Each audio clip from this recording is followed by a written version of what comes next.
जो आपने डोमेन्स भरे हैं, जो लैंग्वेज भरे हैं, जो जीटी भरी है, उसके हिसाब से मैं आपको बताने जा रहा हूं क्या मिनिमम एलिजिबिलिटी रिक्वायरमेंट है। यहां पे कट ऑफ क्राइटेरिया की बात नहीं हो रही, जब तक परसेंटाइल नहीं आएगी तब तक हम कट ऑफ बता ही नहीं सकते यार। जो तुम्हें कट ऑफ बता रहा है, देखो ये तो मैं बता सकता हूं कि यार 300 400 में से अगर आपके 300 400 आए 800 में से तो आपके कितने चांसेस हैं, ये तो मैं एक एस्टिमेट आपको बता सकता हूं।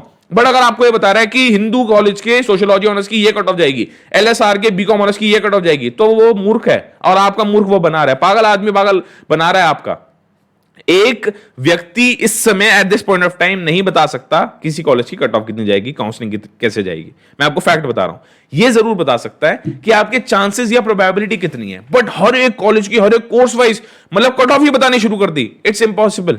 मैं दिल्ली यूनिवर्सिटी का एडमिशन प्रोसेस पिछले 4-5 साल से नोट कर रहा हूं, स्टूडेंट्स को गाइड कर रहा हूं, मैं खुद नहीं बता पा रहा क्योंकि लॉजिक इतना सा है। सीवीटी पहली बार कंडक्ट करवाया जा रहा है, परसेंटाइल आने दो, फिर एक रफ एस्टीमेट हम लगा सकते हैं कि आप एलिजिबल हो या नहीं हो, आप एलिजिबल हो या नहीं हो, आपको कौन सा कॉलेज मिल सकता है, नॉर्थ साउथ में एलिजिबल हो, नॉर्थ कैंपस साउथ कैंपस में आपके चांसेस ब्राइट है या नहीं है, ऑफ कैंपस में तो नहीं मिलेगा, ऑफ कैंपस में भी बेटर कॉलेजेस कौन से होते हैं, वो परसेंटाइल आने पे हम बात कर सकते हैं। श्योर आपको समझ आ रही है मैं क्या बोलना चाह रहा हूं, कोई प्रॉब्लम तो नहीं है, अभी तक सब क्लियर है, अभी तक सब क्लियर है, आई एम श्योर।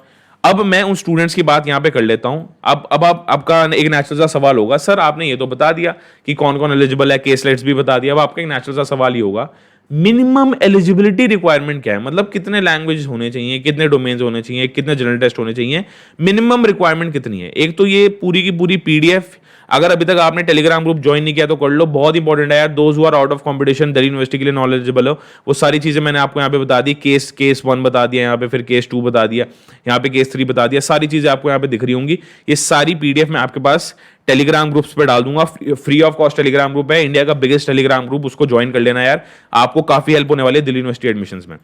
अब सभी स्टूडेंट्स की एक डिमांड होगी, सर ये बताओ कि मिनिमम डोमेन्स कितने रिक्वायरमेंट है, मिनिमम लैंग्वेज कितनी होनी चाहिए। आई एम श्योर आप समझ रहे हो, येस और नो। तो उसको मैं एक्सप्लेन करना शुरू करूं, येस और नो, जल्दी बोल दो येस और नो। फिर मैं आप सबकी चैट्स पढ़ूंगा, फिर मैं आप सबकी क्वेरीज देखूंगा। एक बार मैं यहाँ पे क्वेरीज देखना चाहता हूँ, कोई प्रॉब्लम तो नहीं आ रही। क्वेश्चन ड्रॉप मतलब वो एनटीए ने वापस ले लिया, मैं इन सब की क्वेरीज सॉल्व करूंगा। 600 आउट ऑफ 700 कौन सी कैटेगरी है ये भी आपको मेरे को बताना पड़ेगा। 600 वाले बहुत रेंज वाले हैं यार, 600 पे तो बहुत कंपटीशन है, 600 पे बहुत स्टूडेंट्स खड़े हैं, हमारे बहुत बच्चे 650 पे खड़े हैं, 698। मेरी एक स्टूडेंट है उसके 698 आए हैं भाई 700 में से। उसने भी ये कॉम्बिनेशन दिया था, 1 डोमेन 1 लैंग्वेज 1 जनरल टेस्ट। ठीक है जी, कोई प्रॉब्लम तो नहीं है। यस यस यस, बताना शुरू करें। ठीक है, आप ध्यान से समझो, अब मैं एक्सप्लेन करना शुरू कर रहा हूं। आपको समझना पड़ेगा चल क्या रहा है। दिल्ली यूनिवर्सिटी के अंदर, दिल्ली यूनिवर्सिटी एडमिशंस अगर आपका टारगेट है, दिल्ली यूनिवर्सिटी एडमिशंस 2022 अगर आपका टारगेट है,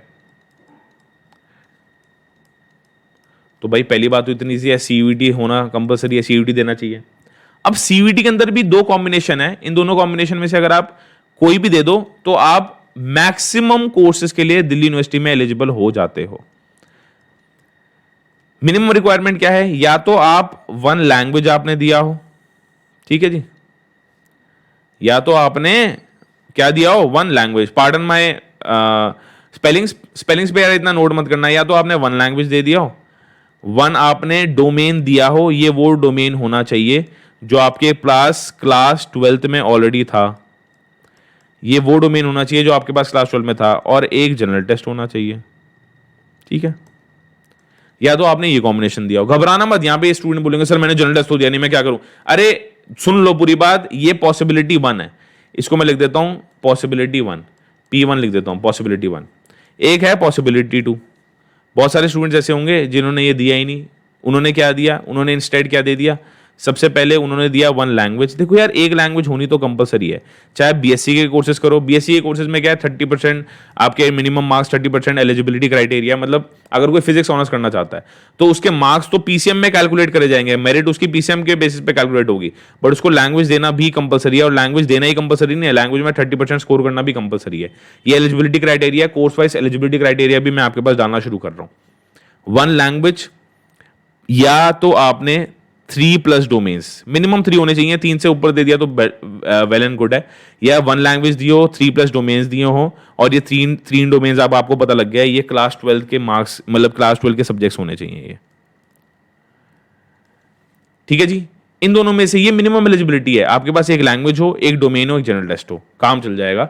इसमें आप लिमिटेड कोर्सेज के लिए एलिजिबल होगे, मैं पहले बता देता हूं। जैसे एक कोर्स है बीए प्रोग्राम, सिमिलरली एक कोर्स है, यहाँ पे कोर्स है बीकॉम प्रोग्राम, सिर्फ आप इन दोनों कोर्सेज के लिए एलिजिबल होगे।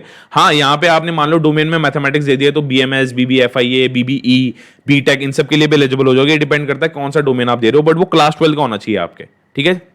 सिमिलरली यहाँ पे एक लैंग्वेज प्लस 3 डोमेन्स। अब यहाँ पे बहुत सारे स्टूडेंट्स ऐसे होते हैं जिन्होंने 1 लैंग्वेज प्लस 3 डोमेन्स दिया, प्लस वहां पे 1 जीटी भी दे दिया। तो इस कॉम्बिनेशन के साथ ये कंपलसरी कंडीशन नहीं है, नॉट कंपलसरी। अगर आप दे रहे हो तो बेटर है, आपके प्रोस्पेक्ट्स मल्टीपल कोर्सेज में एडमिशन लेने के लिए बढ़ जाएंगे। बट अगर आपने 1 लैंग्वेज दिया प्लस 3 डोमेन्स, अब किसी ने 4 दिए होंगे, किसी ने 5, अरे इसके बहुत कॉम्बिनेशन बैठ सकते हैं। जैसे किसी ने 1 लैंग्वेज प्लस 3 डोमेन्स दे दिए, वो एलिजिबल है। किसी ने 1 लैंग्वेज प्लस 4 डोमेन दे दिए, वो एलिजिबल है। किसी ने 1 लैंग्वेज प्लस 5 डोमेन दे दिए, वो भी एलिजिबल है।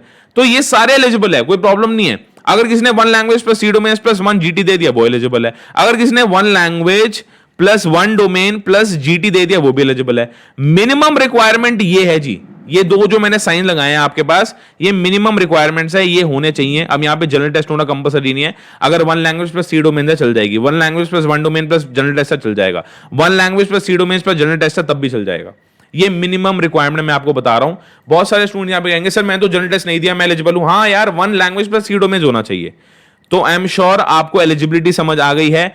मैक्सिमम कोर्सेज में अगर आपको अप्लाई करना है तो मैंने पहले ही बताया हुआ है, कहीं बार सीयूईटी फॉर्म भरते हुए बताया था हमने। अगर आप मैक्सिमम कोर्सेज के लिए अप्लाई करना चाह रहे हो तो ये कॉम्बिनेशन आपके लिए नंबर 1 रहने वाला है। कौन सा?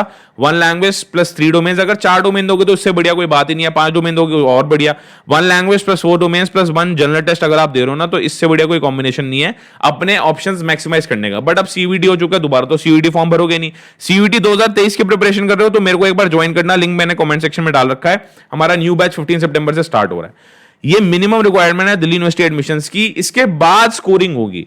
अगर तुमने यहां पे बोल दिया नहीं सर मैंने ये तो नहीं लिया, तुम रो रहे हो अननेसेसरी लैक ऑफ नॉलेज के कारण, तुमने एक जनरल टेस्ट ले लिया, एक लैंग्वेज ले ली और तुम रो रहे हो यहां पे, या तुमने क्या किया, एक लैंग्वेज ले ली प्लस 1 डोमेन ले लिया और तुम यहां पे रो रहे हो सर मेरा क्या होगा। अगर किसी के पास 1 लैंग्वेज प्लस 1 डोमेन है वो इनएलिजिबल है, वो दिल्ली यूनिवर्सिटी के कॉम्पिटिशन से बाहर हो चुका है। किसी के पास 1 लैंग्वेज प्लस 1 जीटी है, वो दिल्ली यूनिवर्सिटी के कॉम्बिनेशन से, दिल्ली यूनिवर्सिटी एडमिशन से बाहर हो चुका है। अपने आपको बाहर माने, किसी और स्टेट यूनिवर्सिटी या सेंट्रल यूनिवर्सिटी में आप टारगेट कर सकते हो।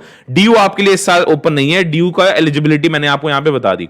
चाहे आप इसमें टॉप कर रहे हो, चाहे आपके 99 परसेंटाइल 100 परसेंटाइल आगे, एलिजिबल नहीं हो, एलिजिबल ही नहीं हो। मिनिमम एलिजिबिलिटी यहां पे देखो मैं क्या बोल रहा हूं बार बार, मिनिमम एलिजिबिलिटी जब तक आप सॉल्व नहीं करोगे, मिनिमम एलिजिबिलिटी जब तक आप सॉल्व नहीं करोगे सीयूईटी डीयू के पर्सपेक्टिव से, तब तक काम कैसे चलेगा। तो आप चाहे टॉप करो, चाहे आपके 100 परसेंटाइल आए, उससे क्या फर्क पड़ता है जब तक हम एलिजिबल ही नहीं है उस केस में। आप कोई पीसीएम किस कोई लेके बैठ गया, ध्यान से समझना मेरी बात। एक और केस होता है यहां पे, बहुत ओवर स्मार्ट बच्चे हैं ना यहां पे, एक और बहुत बढ़िया केस होता है। सब कहेंगे सर मैं बड़ा स्मार्ट हूं, मैं तो पीसीएम ले लिया, बस पीसीएम ले लिया। बेटा एक लैंग्वेज कहां है आपकी? आप बोलोगे नहीं सर फिजिक्स ऑनर्स के अंदर तो पीसीएम कैलकुलेट होगा, या केमिस्ट्री ऑनर्स के अंदर तो पीसीएम कैलकुलेट होगा। यू आर एब्सोल्युटली राइट, आप बिल्कुल सही बोल रहे हो। बट यहां पे आपने एक पॉइंट मिस कर दिया। एक लैंग्वेज भी आपको चूज करना है जिसमें आपके पास मिनिमम 30% मार्क्स होने चाहिए।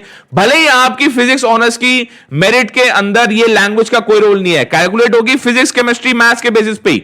फिजिक्स केमिस्ट्री मैथ्स में जो आपकी परसेंटाइल आई है उसके बेसिस पे आपकी एक मेरिट रैंक बनेगी और काउंसलिंग के अंदर आपको फिजिक्स ऑनर्स में एडमिशन दिया जाएगा। बट एक लैंग्वेज के अंदर, चाहे वो हिंदी हो, इंग्लिश हो, मराठी हो, तेलुगु, कोई भी हो, आपके पास मिनिमम 30% मार्क्स उस लैंग्वेज के अंदर होने चाहिए। फिर आप फिजिक्स ऑनर्स की बात करो, फिर आपकी पीसीएम की परसेंटाइल कैलकुलेट होगी।